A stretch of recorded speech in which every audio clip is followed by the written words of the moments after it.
descriptive, so unique. Anyway, I wanted to point that out. So what's happening is the girls are being confronted by L'Engle. They've come up and they've gotten in Sammy's line. And Sammy is being very quiet. He's looking at Queenie. He's completely enthralled with her. She puts the herring snacks down. He rings them up and he wonders where she's going to get the money. She reaches into her top and pulls it out. And he says, "This is the cutest thing you ever saw." Now he's actually, he's not turning into this raging hormonal kid. He's actually growing quite fond of them. There's sort of you see, it's a subtle transformation up until this point with Sammy, but you see him just, he knows, he's making assumptions about who Queenie is, but they're pretty much dead on. But he's softening. He's growing fond of them. Then they're getting reprimanded by L'Engle. Now, I've asked classes before, what is it that you think could drive Sammy's sympathy for them? It's not just that they're being reprimanded. They're being reprimanded by L'Engle. This is Sammy's boss. So what do you think could inspire or conjure up so much sympathy for these girls? The story does not say this, but you and I both, as readers, we could assume that L'Engle's lecturing these girls, and Sammy has probably been on his share, as far as been on the receiving end, has gotten his share of lectures from L'Engle. He's probably been shamed, and not just shamed and lectured, but shamed and lectured in front of other people.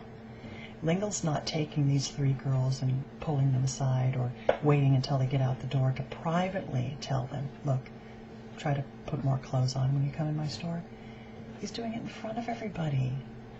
You don't know if it's him trying to use the social pressure to prevent these girls from doing it again, or if he's just completely ignorant of the fact that he's embarrassing them. But, nonetheless, he's doing this. Sammy is getting ticked off. He's, they're about ready to leave the store. He's wondering what to do. Finally, at the last minute, he quits his job in protest. We'll get into that a little bit as we get to some of the other questions. The second one is, what kind of family background does Sammy have? We've already hinted to this. It's probably from a family of proletarian beer drinkers, people who lack sophistication. Not necessarily people who lack intelligence. I mean, you think about yourself, I think about myself. I don't even like the idea of being upper class, acting that way. I would think it would be exhausting, trying to keep your white couches clean all the time. I like backyard barbecues, things like that, and this is the kind of atmosphere that Sammy was exposed to with his family, his friends. Queenie is probably quite different. But at any rate, they're collecting their free cups that you get with a fill-up of gas, and they're using that for lemonade, that sort of thing. Okay, so pretty average, down-to-earth people, small-town folks. The third question, how does Updike characterize McMahon's reaction to the girls? How does his description compare with McMahon's job at the A&P? This is important. When you, as you're reading the story, you come to find out that McMahon is the butcher, and I've mentioned him before, and he's the one who directs the girls to where the herring snacks are. But it's disgusting, what he does after they're walking away. The passage reads, "All that was left for us to see was old McMahon patting his mouth and looking after them, sizing up their joints." Sammy says, "Poor kids, I began to feel sorry for them. They couldn't help it." That the girls are young. When you read, they're quite young. They're maybe right at the very beginning of adolescence, if not prepubescent. So they're probably they're developing breasts. They're right at the very beginning of looking. I should say inspiring more than just, those are cute kids. And obviously they are. McMahon's patting his mouth and looking after them, sizing up their joints. Creepy. It's all, when I read this, I think creepy. If you've ever, I don't know if you've ever purchased an entire chicken, or if you were ever taught how to cut up a chicken. But when I was growing up, my mom always bought the fryers. They called the whole entire chicken a fryer because they were cheaper. And she'd bring those home, and she taught us how to cut up the different pieces. Sorry, a little interruption there.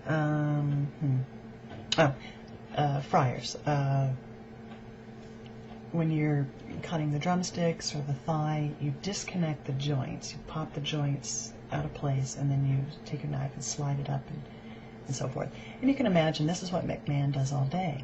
But, this description is very unsettling to see him looking at the girls and sizing up their joints. So, having said that, I want to offer another perspective on Lingle, and that is that he's reacting to the girls, embarrassing them in front of the other customers and so forth. But in his defense, maybe part of what's motivating him is more of a fatherly response to this. He sees these young girls, and he's not having the reaction everybody else is having. He's not ogling the girls and having fantasies.